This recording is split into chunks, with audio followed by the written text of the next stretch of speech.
Benar-benar di luar nalar. Wanita ini menggali kuburan seorang diri. Dia nekat melakukan semua ini untuk menyudahi teror mistis yang terus menimpa dirinya. Kehidupannya tidak pernah tenang setelah mendapatkan kutukan dari seorang nenek tua misterius. Teror mistis semakin banyak ia alami. Bahkan ia terlempar-lempar di rumahnya sendiri. Karena sudah cukup frustasi, Christine pun mencoba menuruti perkataan seorang dukun yang menyarankan ia harus menumbalkan seekor hewan agar teror mistis ini menghilang. Setelah melakukan itu semua, Christine mencoba menenangkan diri dan berharap semua teror ini benar-benar menghilang. Ia pun mencoba untuk ikut pesta makan malam di rumah calon mertuanya. Namun ternyata teror yang menimpa dirinya belum usai. Christine mendengar suara-suara aneh dan kue yang di depannya mengeluarkan bola mata. Ia pun tiba-tiba sendawa dan mengeluarkan lalat dari dalam mulutnya. Suara aneh semakin keras di telinganya dan Christine malah melemparkan sebuah gelas ke pintu. Tentu saja sikap anehnya membuat calon mertuanya merasa ilfil dan takut kepadanya. Wah, kacau deh acara makan malam sama calon mertua.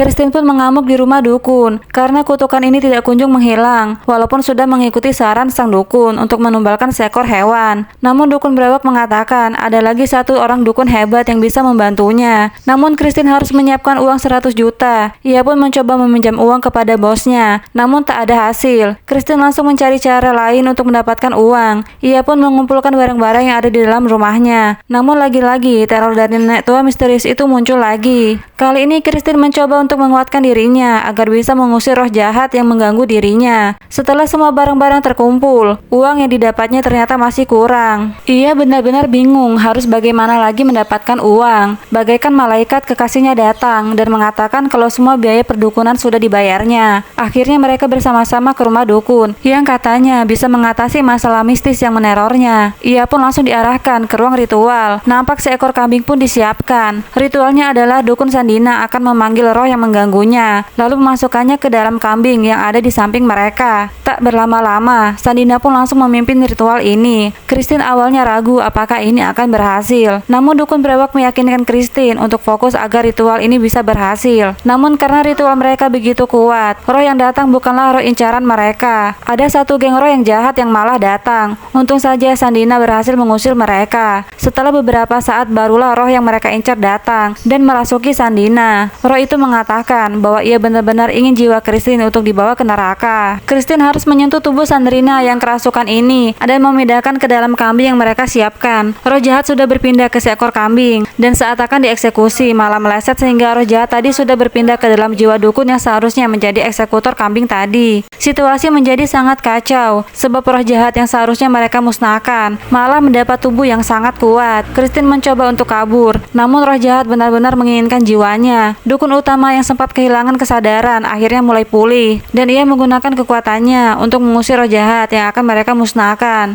Namun Sandina harus merelakan nyawanya atas ritual ini. Dukun berewak ini berkata, kali ini ia harus menyelesaikan semua masalahnya sendiri. Cara terakhir adalah memindahkan kutukan kepada orang lain. Tak berlama-lama, Christine pun langsung berencana untuk memindahkan benda terkutuk yang selama ini dia simpan kepada orang lain secara random. Namun saat akan melakukannya, Christine malah tak tega untuk menumbalkan orang lain yang tak bersalah demi kebebasannya. Setelah berdiskusi dengan dukun, Christine memutuskan untuk mengembalikan benda terkutuk yang sempat diberikan kepadanya ke dalam kuburan orang yang sudah mengutuk dirinya. Dengan penuh amarah, dia mengembalikan kancing terkutuk miliknya ke dalam kuburan nenek tua ini. Setelah melakukan ini, Christine pun kembali tenang dan berharap semua terornya sudah usai. Namun saat dia akan melakukan perjalanan liburan bersama kekasihnya, Christine kaget ternyata kancing terkutuk miliknya ada disimpan oleh kekasihnya. Ternyata yang dimasukkan ke dalam kuburan semalam hanyalah amplop yang berisi koin. Koin dan kancing terkutuk ini tertukar saat Christine sedang berada di mobil kekasihnya. Christine pun panik dan ia terjatuh ke rel kereta. Tepat saat itu roh jahat muncul lagi dan mengambil jiwanya untuk dibawa ke neraka. Akhirnya semua usaha Christine untuk menghilangkan teror kepada dirinya hanyalah sia-sia.